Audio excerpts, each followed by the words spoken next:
Gauss प्रमेय के अनुसार किसी बंद पृष्ठ से संबद्ध फ्लक्स उस पृष्ठ के अंदर स्थित आवेश का 1/ε0 गुना होता है।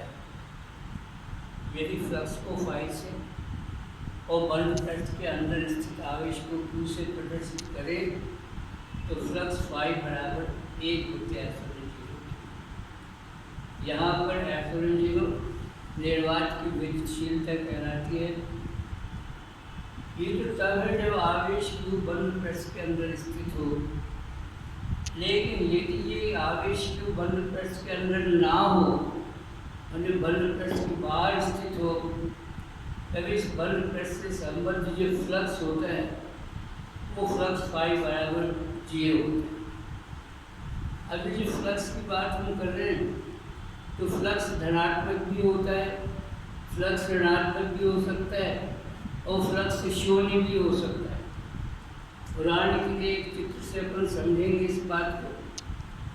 मान लो कहीं पर धनावेश स्थित है, धनावेश से विद्युत बल रेखाएं बाहर की ओर निकलती हैं। इस प्रकार से धनावेश है, बल रेखाएं इससे बाहर निकलेगी, ये बल रेखाएं बाहर निकलेगी। इस प्रकार से जो फ्लक्स है, फ्लक्स बने पृष्ठ से संबद्ध लंबवत बल रेखाओं की संख्या, ये जो फ्लक्स है ये धनात्मक फ्लक्स कहलाता है। लेकिन अगर ऋण आवेश है तो ये बल रेखाएं ऋण आवेश से अंदर की ओर चलना शुरू कर देगी। मैं बोर्ड पर चित्र से इस बात को स्पष्ट करना चाहता हूँ। ये बल रेखाएं मैं बना रहा हूँ, ये अंदर की ओर हो गई आवेश की ओर। इस प्रकार का जो फ्लक्स होता है ऋणात्मक फ्लक्स कहलाता है। ऋणात्मक फ्लक्स ये अभी बना था अपनी धनात्मक फ्लक्स था, और अगर कहीं पर ऋण आवेश भी स्थित है किसी पृष्ठ के अंदर, ये पृष्ठ मैंने गोल बना दिया, अंदर ऋण आवेश भी धनावेश भी बना दिए। धनावेश से बल रेखा निकलती है और ऋणावेश पर अंदर की ओर जाती है। इस प्रकार से जो फ्लक्स होगा ये फ्लक्स शून्य फ्लक्स हो जाएगा। जितना फ्लक्स धनावेश से निकल रहा है उतने ही फ्लक्स ऋण आवेश में जा रहा है।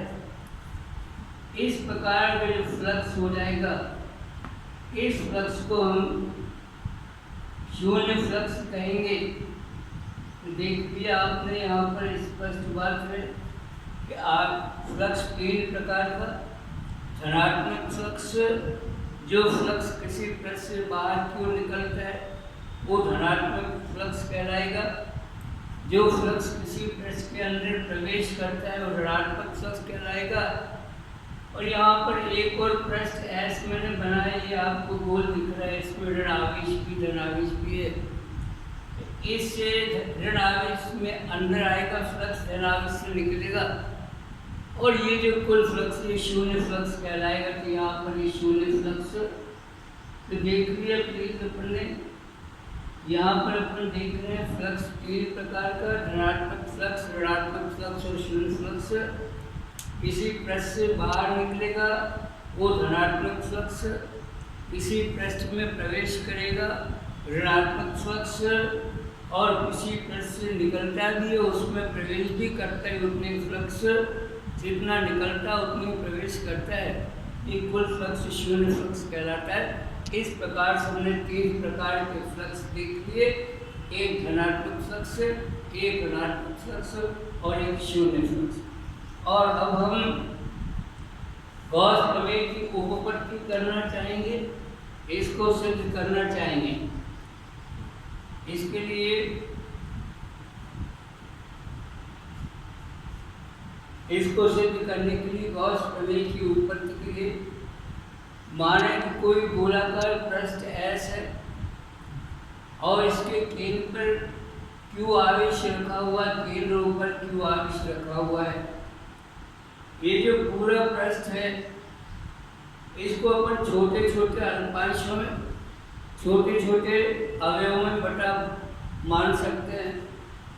ऐसा ही कोई एक अवयव पर विचार करें, छोटा सा अवयव है, ये क्षेत्रफल का अवयव है, इसे ds से प्रदर्शित कर लेते हैं अपन।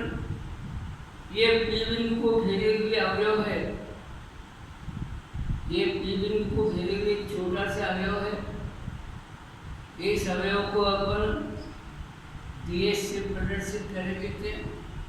तो देखना प्लीज, ये क्यू आवेश है, इससे बल रेखा इस प्रकार से निकलेगी, सभी दिशाओं में बल रेखा निकलती है। और ये एक बल रेखा जिधर जा रही मैंने बोर्ड पर बनाया है, ये विद्युत क्षेत्र की तीव्रता की दिशा भी होती है, जिसे ई से प्रदर्शित करेंगे हम। विद्युत क्षेत्र सदिश राशि, इसलिए सदिश का निशान भी इसके ऊपर लगा देंगे हम।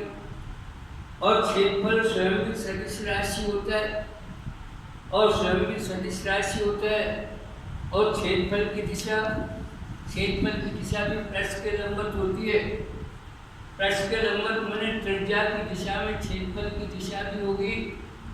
तो यहाँ पर इस चित्र में वही तो तीव्रता की दिशा है और वही क्षेत्रफल की दिशा है। अब इसमें फ्लक्स निकालना चाहेंगे, इस छोटे से ds की जो क्षेत्रफल है, इस क्षेत्रफल से संबद्ध फ्लक्स निकालना चाहेंगे हम। तो हमने पढ़ा है फ्लक्स बराबर आ जाएगा, चलो फ्लक्स को हम d से प्रदर्शित करते हैं।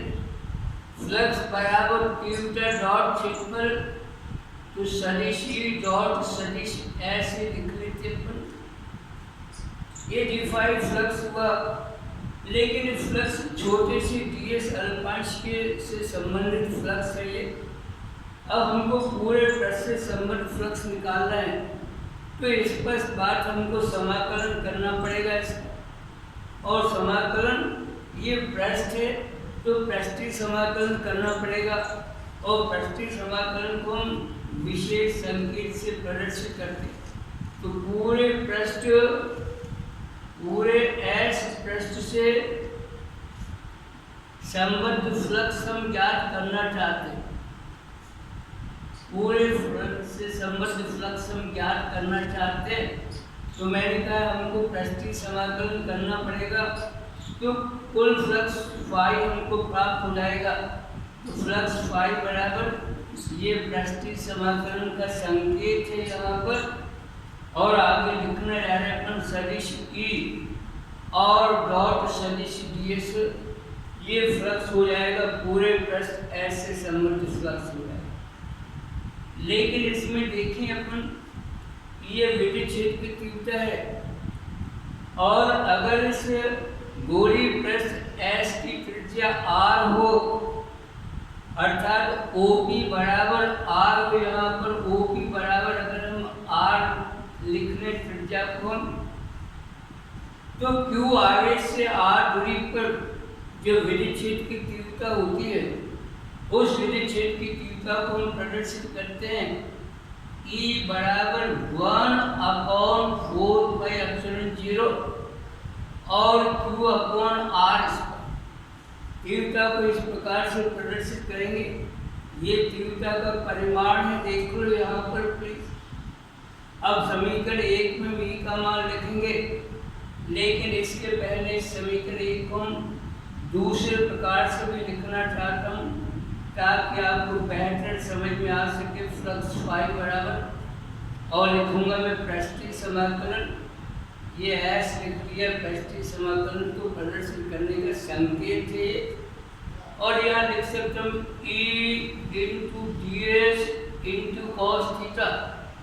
थीटा सदिश E और सदिश ds के बीच का कोण होता है, लेकिन हमारे प्रस्तुत चित्र में सदिश E की दिशा और क्षेत्रफल सदिश ds की दिशा एक ही है, और दोनों एक ही दिशा में है, इसलिए थीटा बराबर 0 हो जाएगा।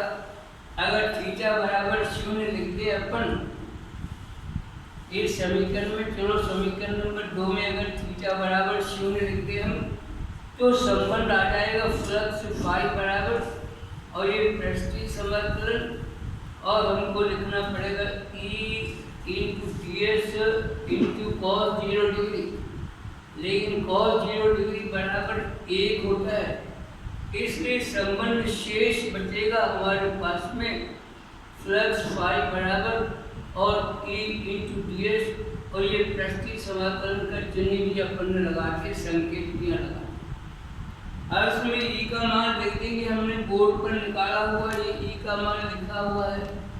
E का मान हम इस समीकरण में लिख देंगे। चलो इसका नाम हम समीकरण नंबर 3 रखेंगे।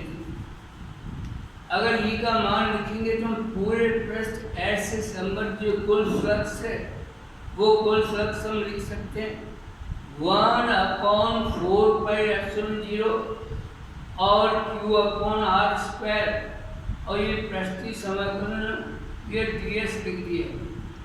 पृष्ठीय समाकलन ds और ये पूरा क्षेत्रफल है S प्लस का क्षेत्रफल, लेकिन पृष्ठ तो गोलाकार है और पूरे गोले का कुल क्षेत्रफल 4 पाई r² होता है। ये समीकरण नंबर 4 जो लिख दी मैंने, समीकरण 4 में हम और पृष्ठीय समाकलन ds इसको 4 पाई r² लिखकर प्रदर्शित कर सकते हैं। तब ये संबंध आ जाएगा, मैंने समीकरण 4 को हम लिख सकेंगे फ्लक्स फाई बराबर 1/4 पाई एप्सिलॉन 0 Q/r² और इंटू 4 पाई r²। ये संबंध हमने लिख लिया। अब स्पष्ट है इसमें r² से r² ये हम काट देंगे, 4 पाई से 4 पाई कैंसिल हो जाएगा, तो आ जाएगा फाई माने फ्लक्स बराबर Q/एप्सिलॉन 0। ये इसकी उपपत्ति है। अगर गोले पृष्ठ के अंदर यहाँ पर Q आवेश रखा हुआ है, और बेहतर कहूँ यदि बंद पृष्ठ के अंदर कहीं पर आवेश रखा हुआ है तो उस पूरे बंद पृष्ठ से संबद्ध जो फ्लक्स होता है वो फ्लक्स फाई बराबर Q/एप्सिलॉन 0 होता है। एप्सिलॉन 0 पहले ही बात कर चुके हैं, ये निर्वात की विद्युतशीलता कहलाती है। लेकिन अगर ये जो आवेश Q है बंद पृष्ठ के अंदर से आवेश को घेर के कोई माध्यम भरा हो, इस प्रकार से कोई माध्यम भी इसमें भरा हुआ हो और उस माध्यम का परावर्तनांक K हो, ये जो आवेश है बंद पृष्ठ के अंदर Q इसको घेरे कोई माध्यम भी रखा हो और माध्यम का परावर्तनांक अगर K हो, तो हम इस समीकरण को लिख सकते हैं। जो समीकरण 5 यहाँ पर गॉस प्रमेय को हमने उत्पत्ति करके निकाली थी, इसको लिख सकते हैं फाई बराबर और Q/K एप्सिलॉन 0। इस प्रकार से भी हम इस समीकरण को लिख सकते हैं, लेकिन तब संभव है जब Q बंद पृष्ठ के अंदर जो Q आवेश है तो उसको घेरे हुए कोई माध्यम हो, उस माध्यम का परावर्तनांक K हो। अब इसको हम यूं भी लिख सकते हैं बराबर Q और एप्सिलॉन लिख सकते हैं, ये माध्यम की विद्युतशीलता हो जाएगी। और इसको हम यूं भी लिख सकते हैं बराबर Q/एप्सिलॉन 0 एप्सिलॉन r ये आपेक्षिक विद्युतशीलता कहलाती है, और हमको ज्ञात है कि एप्सिलॉन बराबर एप्सिलॉन 0 इंटू एप्सिलॉन r होता है। ये हम गॉस प्रमेय को तीनों रूपों में लिख सकते हैं। वस्तुतः ये तीनों रूप एक ही रूप है। ये गॉस प्रमेय की हमने उत्पत्ति करी है। ये तब करी उत्पत्ति जब Q आवेश बंद पृष्ठ के अंदर स्थित है। लेकिन इसमें एक बात और हम पढ़ रहे थे, यदि ये आवेश Q पृष्ठ S के अंदर ना हो, माने पृष्ठ S के बाहर हो, तब Q बराबर ये फ्लक्स फाई बराबर 0 हो जाता है। हम इसकी भी उत्पत्ति करना चाहते हैं कि अगर ये जो Q आवेश बंद पृष्ठ के अंदर ना हो, बंद पृष्ठ के बाहर हो, तो हम पाएंगे कि फ्लक्स फाई बराबर 0 होता है। इसकी अपन उत्पत्ति करना चाहते हैं।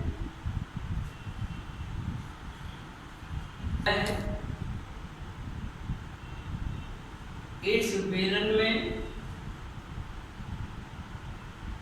एक ए पृष्ठ है, एक बी पृष्ठ और एक वक्र पृष्ठ। चलो इसे सी के नाम से पुकार लेते हैं। और ये विद्युत क्षेत्र में स्थित है। विद्युत क्षेत्र की दिशा में बोर्ड पर अंकित कर रहा हूँ। ये विद्युत क्षेत्र की दिशा मैंने बना दी, विद्युत क्षेत्र बनाया है। आओ विद्युत क्षेत्र की दिशा तीर के निशान से अंकित कर दिए। विद्युत क्षेत्र की दिशा हुई। विद्युत क्षेत्र की दिशा असल में बल रेखाओं की दिशा होती है। जिस दिशा में बल रेखा चलती है, विद्युत बल रेखा, वही विद्युत क्षेत्र की दिशा होती है।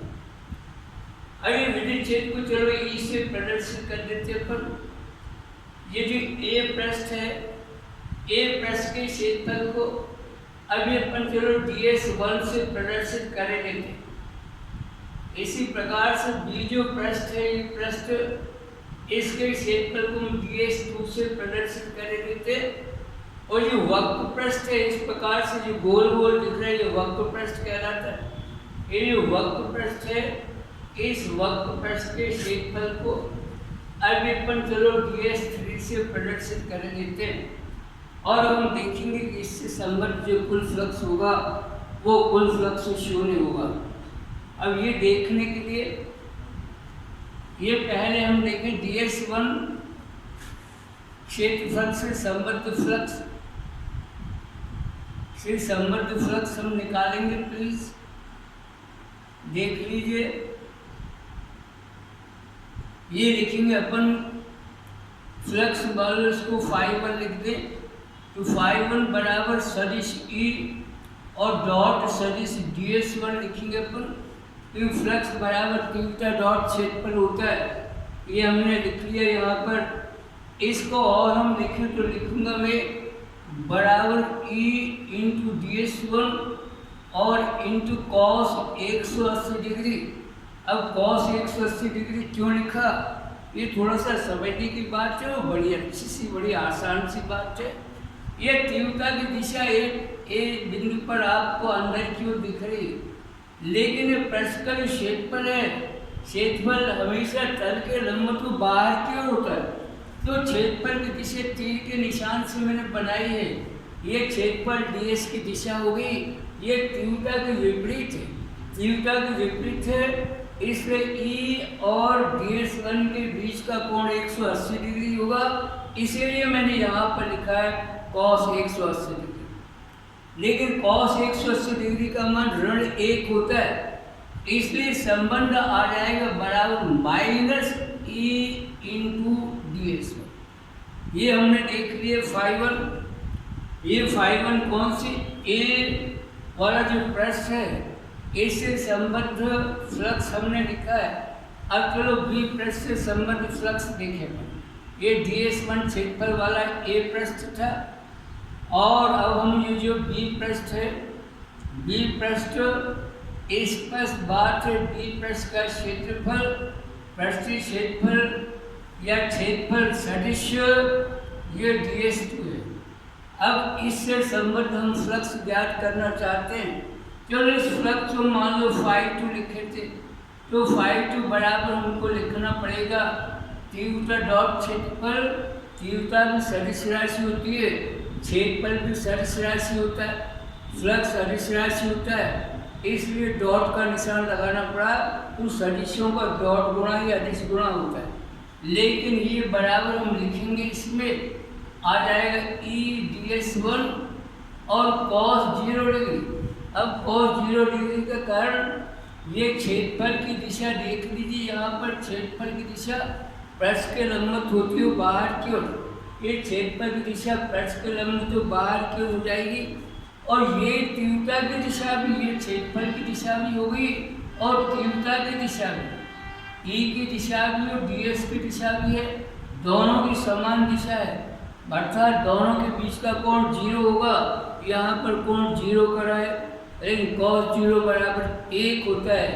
इसलिए संबंध हमारे पास विशेष रहेगा E इंटू, इसको ds2 लिखूँ मैं, E इंटू ds2, ये लिख लिया अपन ने। और अब तीसरा पृष्ठ, ये वक्र पृष्ठ जिसे C से प्रदर्शित करा है, वक्र पृष्ठ C से संबद्ध फ्लक्स हम ज्ञात करना चाहेंगे। तो देख लीजिए प्लीज, इससे संबद्ध फ्लक्स हो जाएगा जैसे हमने अभी तक करा है। तो आ जाएगा तीव्रता और डॉट क्षेत्रफल, ये लिख दिया अपन तीव्रता डॉट क्षेत्रफल। ये C पृष्ठ का क्षेत्रफल ds3 हमने माना है। अब देखिए इसको हम हल करेंगे, ये आ जाएगा E into ds3 into cos 90 degree. इस पर बात है वक्र पृष्ठ का क्षेत्रफल शरीर पृष्ठ के लंब और बाहर की ओर होता है।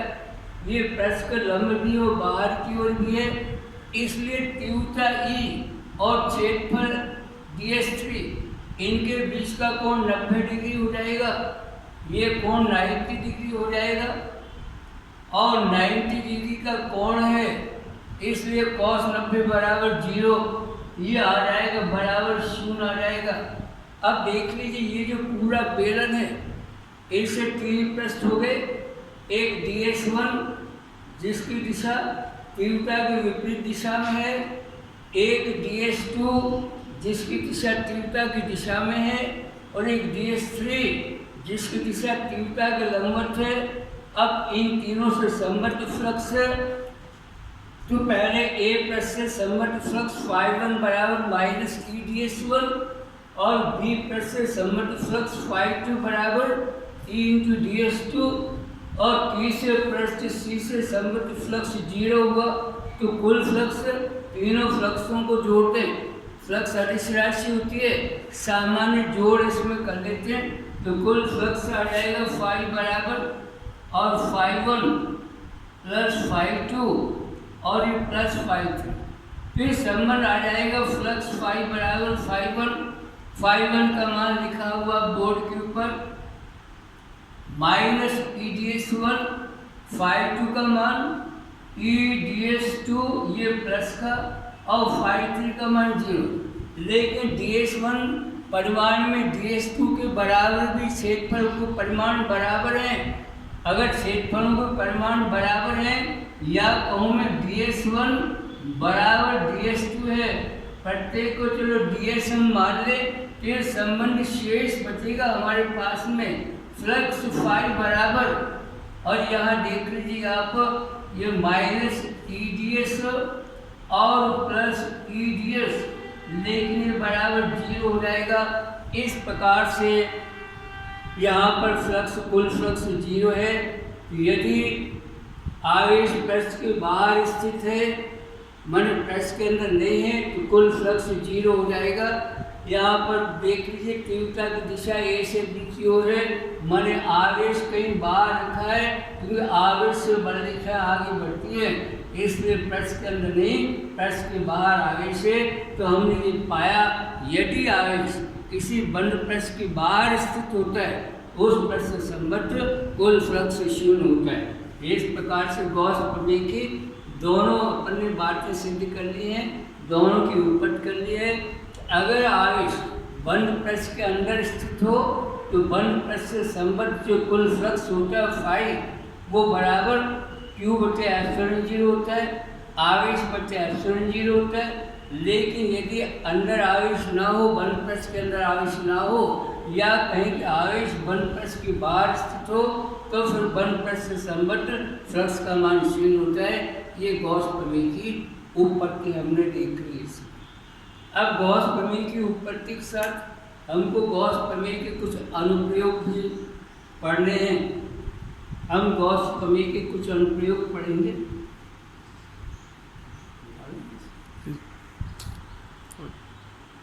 हमको गॉस प्रमेय के अनुप्रयोग पढ़ने हैं जो हमारे कोर्स की परिधि में है, और आना भी चाहिए कि गॉस प्रमेय हमने पढ़ी तो इसका इस्तेमाल कितना सुंदर इस्तेमाल ये हमको देखने को मिलता है।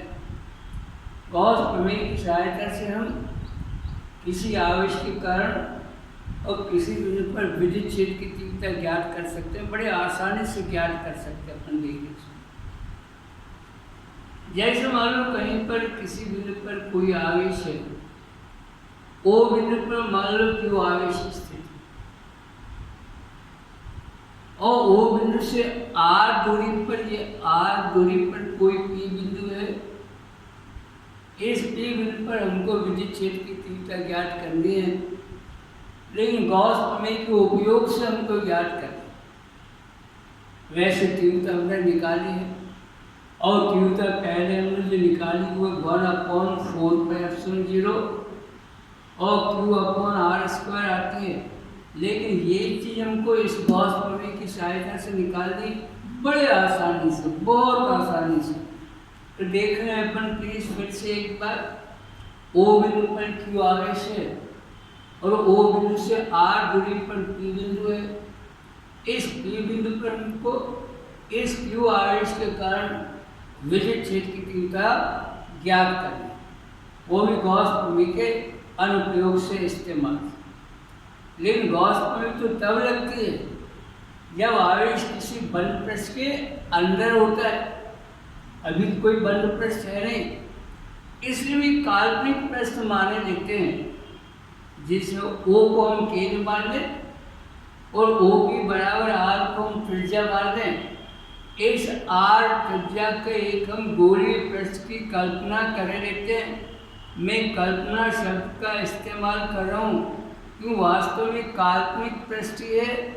ये जो काल्पनिक गोलीय पृष्ठ मैंने बनाया है इसको गॉसी सतह के नाम से भी पुकारते, इस काल्पनिक पृष्ठ को गॉसी सतह के नाम से पुकारते।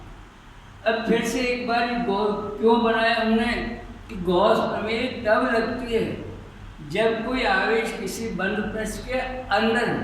यहाँ पर हमने कल्पना कर ली कि एक बंद पृष्ठ हुआ जिसका केंद्र ऊपर है, त्रिज्या R एक गोली है, लेकिन ये मैंने वृत्ताकार नहीं कहा, गोली का गोंद जैसा गोल पूरी तरह से बंद, उस प्रकार के पृष्ठ की बात हम कर रहे हैं यहाँ पर, ये बंद पृष्ठ। अब प्लीज ये जो P बिंदु है इसको हम घेरे हुए इस पृष्ठ के ऊपर एक अल्प क्षेत्रफल की कल्पना कर ले। ये अल्प क्षेत्रफल, चलो ये ds अपन ने क्षेत्रफल लिख लिया। अब क्षेत्रफल की दिशा किधर होगी? क्षेत्रफल की दिशा सदैव पृष्ठ के लंबवत होती है और बाहर की होती है। ये छोटा सा पृष्ठ है, इसका क्षेत्रफल ds माना, इसकी दिशा इस प्रकार से ds की दिशा हो जाएगी, ये बाहर की होगी। देख लो ds छोटा सा, ये जो P को घेरे हुए अल्प क्षेत्रफल है, ये जो क्षेत्रफल सदिश है इसकी दिशा अभी हम कह रहे थे।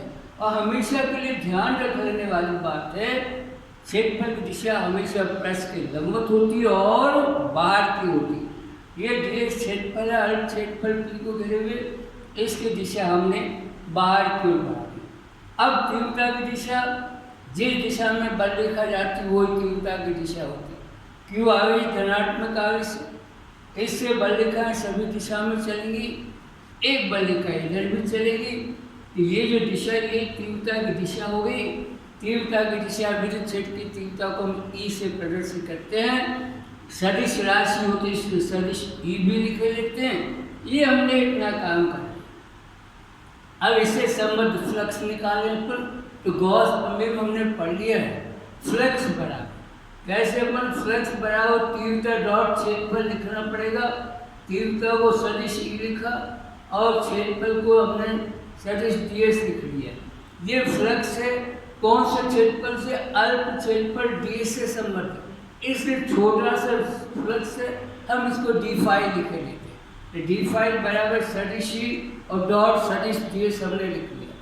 लेकिन बच्चों सदिश E डॉट सदिश ds ये जो है गणित का सूत्र है, डॉट गुणा सदिश E डॉट सदिश B बराबर AB cos थीटा होता है।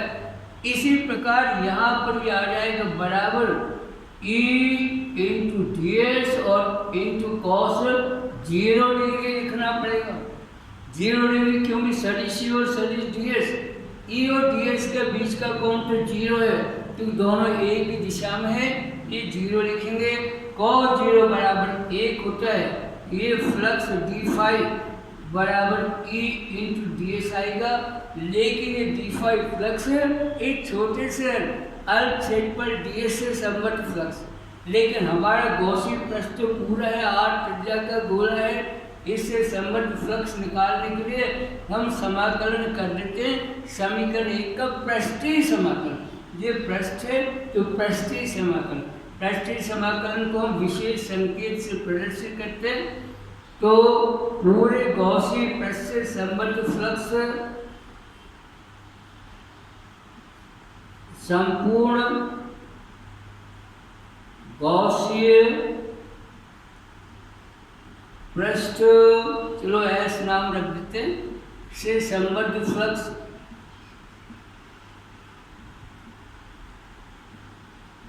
देख लीजिए प्लीज। ये फ्लक्स फाई बराबर कैसे करेंगे, मैंने बताया पृष्ठीय समाकलन करें और पृष्ठीय समाकलन को इस प्रकार के संकेत से प्रदर्शित कर देते हैं और आगे लिखेंगे अपन E और इंटू ds क्लियर। ये पृष्ठीय समाकलन के रूप में हमने इस समीकरण 1 को हमने लिख लिया है। ऐसा करने से हमको संपूर्ण गोलीय पृष्ठ ऐसे संबद्ध फ्लक्स फाई प्राप्त होता है। अब देख लें प्लीज, ये तो हमने इसमें कर लिया है, लेकिन गॉस प्रमेय का उपयोग करें। अभी हमने पढ़ा था गॉस प्रमेय से और फ्लक्स फाई बराबर और Q बटे एप्सिलॉन 0 होता है। जहाँ पर फाई लिखा है वहाँ पर हम Q अपॉन एप्सिलॉन 0 लिख सकते हैं समीकरण। ये समीकरण 2 में फाई की जगह पर Q बटे एप्सिलॉन 0 लिखेंगे तो संबंध आएगा Q बटे एप्सिलॉन 0 और बराबर लिखा बने ये E लिख देता हूँ मैं, और ये पृष्ठीय समाकलन लिखा बने और ये ds लिख दिया प्लीज। अब ds ये पूरे पृष्ठ का संपूर्ण पृष्ठ का क्षेत्रफल है, लेकिन संपूर्ण पृष्ठ तो 8 त्रिज्या का गोला है और गोले का क्षेत्रफल 4πr² होता है। तो यहाँ पर समीकरण नंबर 3 है। इस समीकरण नंबर 3 में हम पृष्ठीय समाकलन ds को और 4πr² लिख के प्रदर्शित कर सकते हैं। अगर हम करेंगे तो संबंध आएगा Q बटे एप्सिलॉन 0 बराबर E इंटू और 4πr²।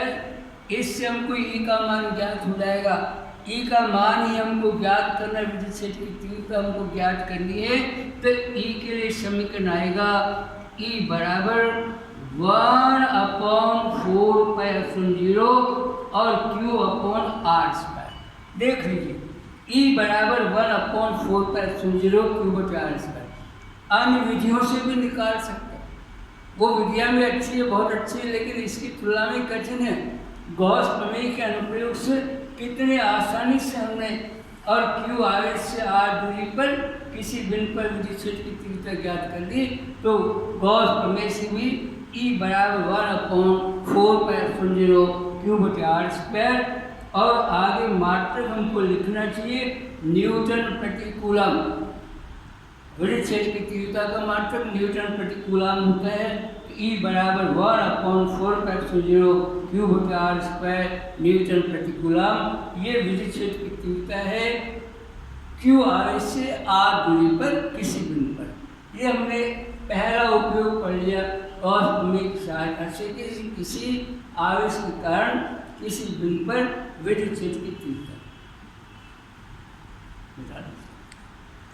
अब हम आवेशित गोले के कारण विद्युत क्षेत्र की तीव्रता ज्ञात करना चाहेंगे, वो भी गॉस प्रमेय के अनुप्रयोग से। अब आवेशित गोला पर, लेकिन गोला चालक भी हो सकता है, गोला अचालक भी हो सकता है, और चालक गोला भी ठोस भी हो सकता है और खोखला भी हो सकता है। तो हम पहले चालक गोले के कारण विद्युत क्षेत्र की तीव्रता ज्ञात करेंगे गॉस प्रमेय के अनुप्रयोग से। एक बात तो चाहे खोखला गोला हो चाहे ठोस गोला हो, लेकिन चालक अगर गोला है और उसको कोई आवेश क्यों दें हम, तो आवेश हमेशा बाहरी सतह पर वितरित होता है। चाहे ठोस गोला हो चाहे खोखला गोला हो, लेकिन चालक गोला होना चाहिए। उस गोले को अगर कोई आवेश दिया जाता है, आवेश सदैव उसकी बाहरी सतह पर वितरित हो जाता है। इसलिए जिस प्रकार से ठोस के लिए हम तीव्रता निकालेंगे गॉस प्रमेय से, ठीक उसी प्रकार से खोखले के लिए भी वही तीव्रता हमको प्राप्त हो जाती है। चलो हमने एक गोला बना लिया है, ये इसका केंद्र ऊपर है, त्रिज्या आर है, इसको एस नाम से प्रदर्शित किया। ये खोखला भी हो सकता है और ठोस भी हो सकता है, दोनों में एक ही बात, क्योंकि आवेश को तो बाहर ही रहना हमेशा। तो आवेश की हमने बाहर सतह पर देख लो वितरित करा हुआ है आवेश की या बाहर। अब इसके कारण हमको तीव्रता निकालनी, लेकिन 3 स्थितियां हो सकती है तीव्रता की। पहली तीव्रता, जिस बिंदु पर हमको आवेश विद्युत क्षेत्र की तीव्रता ज्ञात करनी है वो बिंदु गोले के बाहर हो सकता है। पहली स्थिति, गोले के बाहर P बिंदु हो, और दूसरी स्थिति, यह जो बिंदु P है गोले की सतह पर हो, गोले के पृष्ठ पर P बिंदु हो, और तीसरी स्थिति, यदि ये बिंदु P और गोले के अंदर हो, बिंदु P गोले के अंदर हो। अभी हम बात कर रहे थे चाहे ठोस हो चाहे खोखला हो, यदि चालक है तो दोनों में एक ही बात होगी, एक ही प्रकार से गणना होती है। तो देख रहे हैं प्लीज यहाँ पर आवेशित गोले चालक गोले के कारण तीव्रता हमको ज्ञात करनी गॉस प्रमेय के अनुप्रयोग से। ये बिंदु पर तीव्रता ज्ञात करनी हमको, तो P बिंदु की 3 स्थितियां हो सकती हैं। ये गोले के बाहर हो सकता है P बिंदु गोले के पृष्ठ पर हो सकता है, और P बिंदु गोले के अंदर हो सकता है। हमको तीनों स्थितियों में विद्युत क्षेत्र की तीव्रता ज्ञात करनी है, वो भी गॉस प्रमेय के अनुप्रयोग से। अब पहले वाले इसमें अपन ये जो एस प्लस जिसे हमने क्यू आवेश दिया हुआ है, और कहीं पर ये P बिंदु बना दिए, देखो ये 3 P बिंदु बना दिया, गोले के केंद्र से x दूरी पर है, ये P बिंदु बना दिया है। अभी P बिंदु बाहर है इसमें। अब अगर हमको गॉस प्रमेय लगानी है तो हमने पढ़ा गॉस प्रमेय बंद पृष्ठ के लिए ही उपयोगी होती है। तो हमको इस गोले को, इस खोखला, ये जो ठोस या खोखला चालक गोला है, इसे बंद पृष्ठ के अंदर रखना पड़ेगा। एक काल्पनिक पृष्ठ बना लेते हैं जिसे गॉसी पृष्ठ के नाम से या गॉसी सतह के नाम से पुकारते हैं। तो ठीक है, हम एक कल्पना कर लेते हैं, एक और गोले की कल्पना कर लेते हैं। ये बाहर हमने गोले की कल्पना कर ली।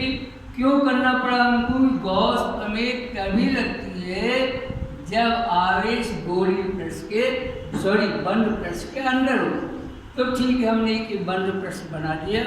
हमारा गोला खुद ही गोलाकार है, तो बंद पृष्ठ भी गोलाकार बंद पृष्ठ होना पड़ेगा।